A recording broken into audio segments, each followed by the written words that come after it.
Hello everyone. और आज के वीडियो में यार हम आ चुके हैं एक नेक्स्ट टॉपिक हमारा चार्ल्स लॉ लेकर, जो कि कंटिन्यूएशन है हमारे बॉयल्स लॉ के बाद। और हम चैप्टर कर रहे हैं मोल कॉन्सेप्ट एंड स्टोइकियोमेट्री। तो यार जिस तरीके से हमने बॉयल्स लॉ पढ़ा था बहुत ही अच्छे से, केवल केवल इक्वेशन और केवल डेफिनेशन नहीं पढ़ी थी, उसके डेप्थ में जाकर एक एक्सपेरिमेंट से भी देखा था कि कैसे बॉयल्स लॉ एक्चुअल में क्या होता है और कैसे वर्क करता है। ठीक है, तो उसी तरह यार चार्ल्स लॉ भी हम देखने जा रहे हैं। तो चलो यार स्टार्ट करते हैं।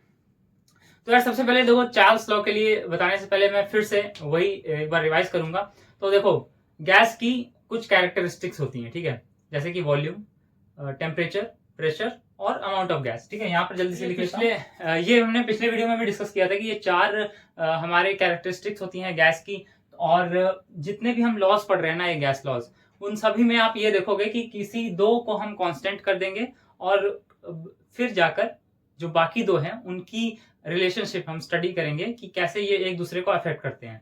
जैसे कि हमने बॉयल्स लॉ में वॉल्यूम और प्रेशर के बीच में जो रिलेशनशिप है, वॉल्यूम को बदलने से प्रेशर कैसे बदलता है, वो स्टडी किया, जबकि टेम्परेचर और अमाउंट ऑफ गैस को कांस्टेंट रखा था। तो वैसे ही यहाँ पर चार्ल्स लॉ में हम लोग क्या करते हैं कि वॉल्यूम और टेम्परेचर को स्टडी करेंगे और बाकी दोनों को, प्रेशर और अमाउंट ऑफ गैस को, हम कांस्टेंट रखेंगे। ठीक है, तो यहां तक हम इतना समझ गए हैं, ये एक बैकग्राउंड सेट था।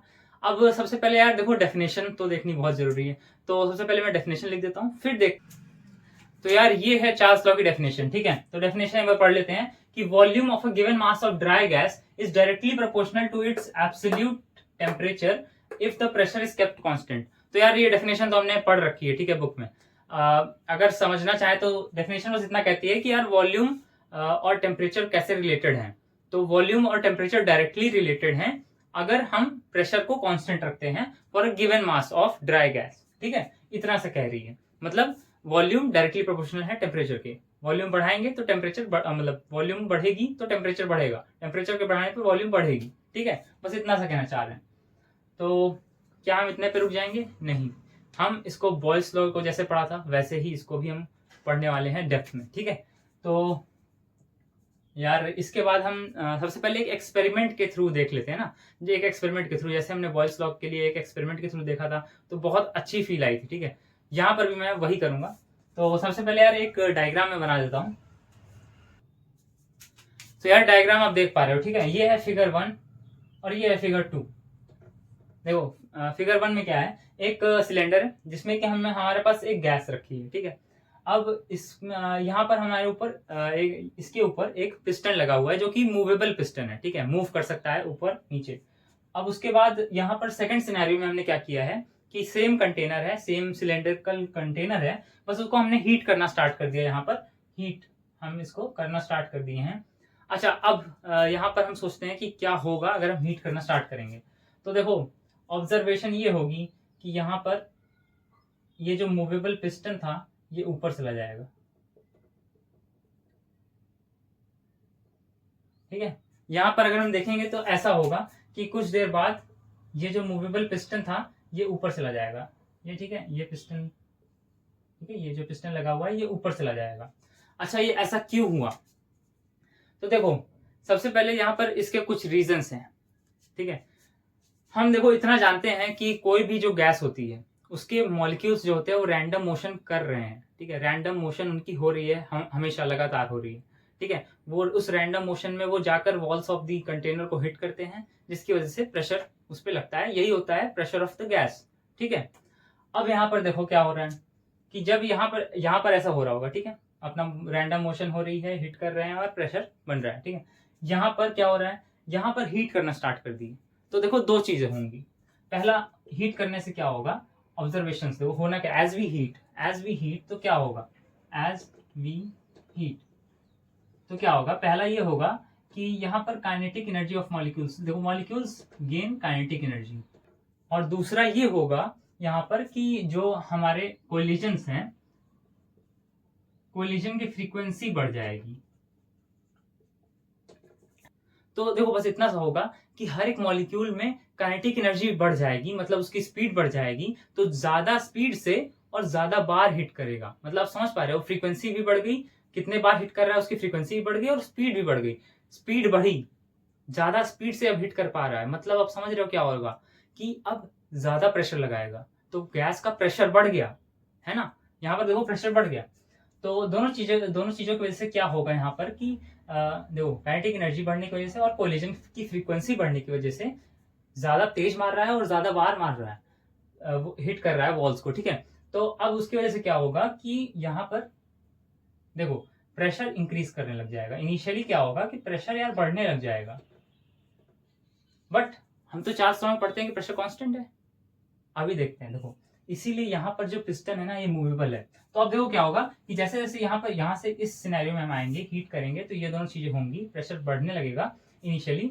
तो वैसे ही क्या होगा ना, ये पिस्टन यहाँ से ये ऊपर मूव कर गया, ठीक है, पिस्टन ऊपर मूव कर गया। क्यों? क्योंकि प्रेशर यहाँ का अंदर का और बाहर से ज्यादा है। बाहर लेट से प्रेशर 1 atm है, ठीक है, बाहर लेट से प्रेशर 1 atm है, 1 एटमॉस्फेयर का प्रेशर था पहले और अभी भी बाहर 1 atm का है, लेकिन अंदर मान लो कि इससे ज्यादा बढ़ गया, ठीक है, प्रेशर इंक्रीजेस, ठीक है।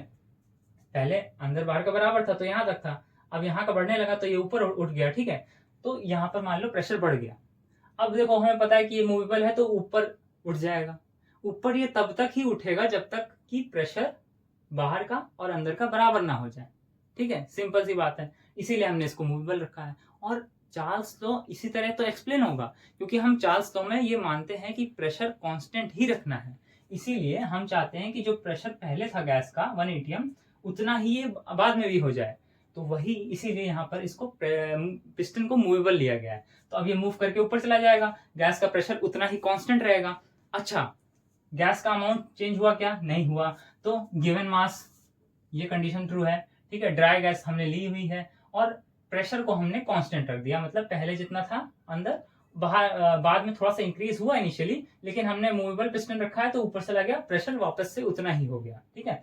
उतनी ही देर तक पिस्टन ऊपर जाएगा एज लॉन्ग एज जो है ना, जब तक कि प्रेशर वापस back to its original value ना आ जाए, ठीक है, प्रेशर कांस्टेंट ना हो जाए।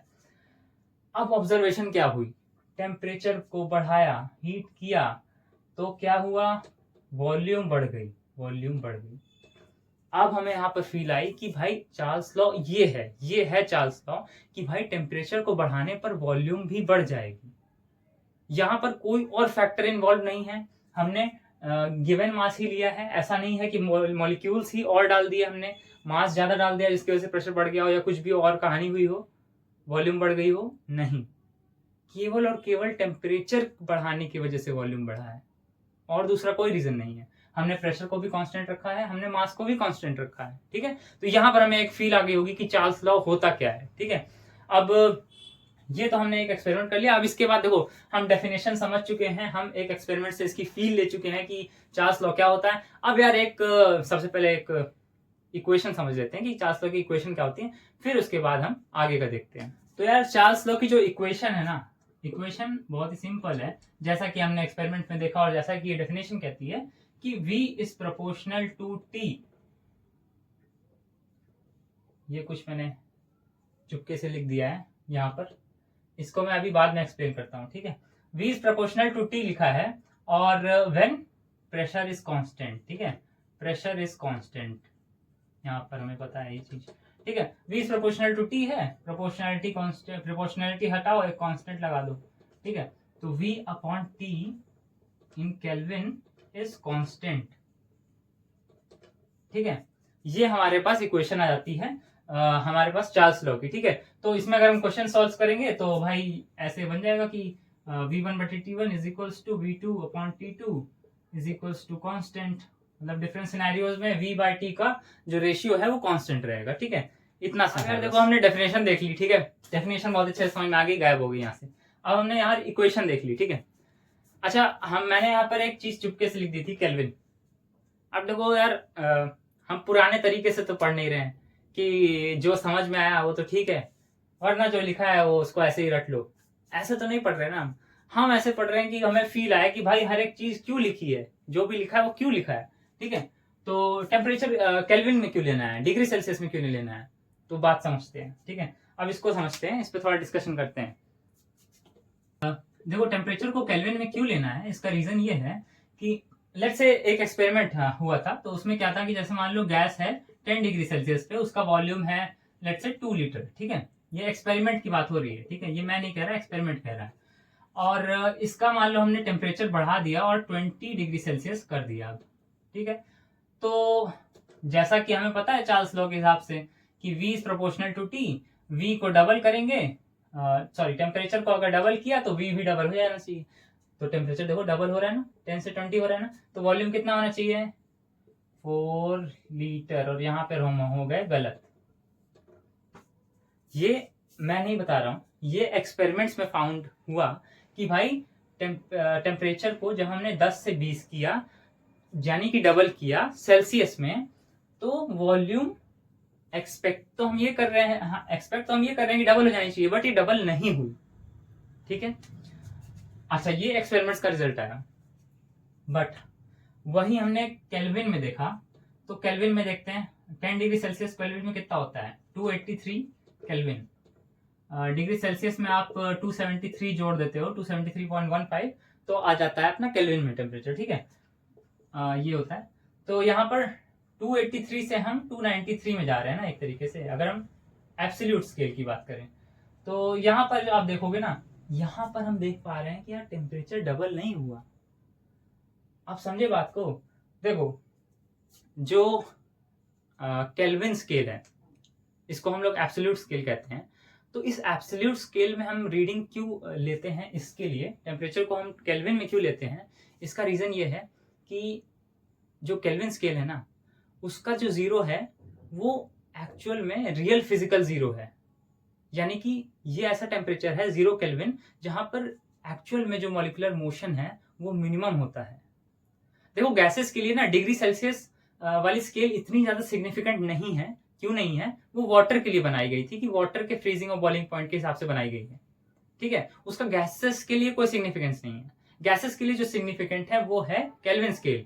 उसी का 0 केल्विन आप जब देखोगे तो उसमें ही डिफाइंड ऐसे होता है कि average kinetic energy of molecules minimum है, मॉलिक्यूलर मोशन मिनिमम है, ठीक है। अब देखो, यहाँ पर ये भी चीज एक्सप्लेन इसलिए होती है क्योंकि देखो, यहाँ पर डिग्री सेल्सियस में टेम्परेचर डबल होने पर वॉल्यूम डबल नहीं हुआ। क्यों नहीं हुआ, क्योंकि सचमुच क्या हो रहा था, सचमुच तो ये हो रहा था कि बस हम टेम्परेचर डबल नहीं किए हैं, बस हम 283 से 293 पे जा रहे हैं। और एक्सपेरिमेंट्स ने भी यही प्रूव किया कि जो वॉल्यूम थी ना, वो भी इसी रेशियो में बढ़ी, वो भी इसी रेशियो में बढ़ी, ना कि डबल हुई, ठीक है। तो जब भी हम रेशियोज का काम करेंगे तो रेशियोज क्लीनली तभी वर्क करेंगे जब हम टेम्परेचर को केल्विन में लेंगे, ठीक है। यहाँ पर ये रीजन हम समझ गए कि क्यों हम केल्विन में लेते हैं। केवल हमने ऐसा नहीं है कि बस याद कर लिया कि हाँ केल्विन में ही लेना है, केल्विन में ही लेना है। उसका पूरा रीजन है क्योंकि गैसेस के लिए केल्विन स्केल जो है वो ज्यादा सिग्निफिकेंट है, उसका ही जीरो डिफाइन करता है गैसेस के मॉलिक्यूलर मोशन मिनिमम होना।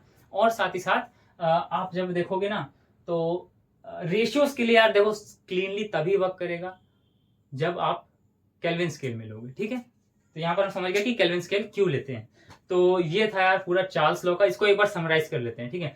सबसे पहले यार हमने वही देखा कि 4 पैरामीटर्स होते हैं गैसेस के, वॉल्यूम, प्रेशर, टेम्परेचर और अमाउंट ऑफ गैस, और कैसे किसी दो को हम कांस्टेंट रख के बाकी दोनों की स्टडी करते हैं। यहाँ पर चार्ल्स लॉ में V और T की स्टडी की, बाकी प्रेशर और अमाउंट ऑफ गैस को कांस्टेंट रखा, ठीक है।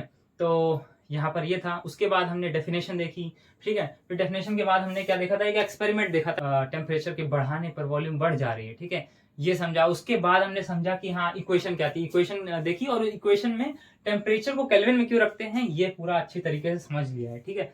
तो ये था आज का पूरा वीडियो चार्ल्स लॉ का। और यार कैसा लगा वीडियो प्लीज बताना। ज्यादा डेप्थ में, इतना डेप्थ में आपको पढ़ना अच्छा लगता है कि नहीं, बिकॉज यार देखो फील तभी आती है, आप यार उस तरह रट लोगे और फिर यार जैसे कि मैं भी करता था कभी कभी, तो उस तरह क्या होता है ना कि एग्जाम में आपको थोड़ा डर रहेगा कि कहीं मैं कुछ चीजें भूल ना जाऊं। इस तरह यार कैसे भूलोगे आपकी टेम्परेचर को केल्विन में ही लेना है कि डिग्री सेल्सियस में लेना है। इतनी बड़ी एक्सप्लेनेशन आपको पता है इसके बारे में, है ना। और कैसे डेफिनेशन भूल जाओगे, जबकि हमने सारे इंपॉर्टेंट पॉइंट्स पढ़े थे, क्यों गिवन मास लेते हैं, क्यों ड्राई गैस लेते हैं, क्यों टेम्परेचर, क्यों प्रेशर कांस्टेंट होना चाहिए, ये सब हमने बॉयल्स लॉ के वीडियो में डिस्कस किया है कि क्यों होता है ये सब चीज़ें। तो यार इस तरीके से अगर हम पढ़ेंगे तो हमें सचमुच ज़्यादा मज़ा भी आएगा फील भी आएगी और एग्जाम्स में भी हम अच्छा परफॉर्म कर पाएंगे। समझे? तो ये बहुत ही अच्छा तरीका है पढ़ने का मेरे ख्याल से।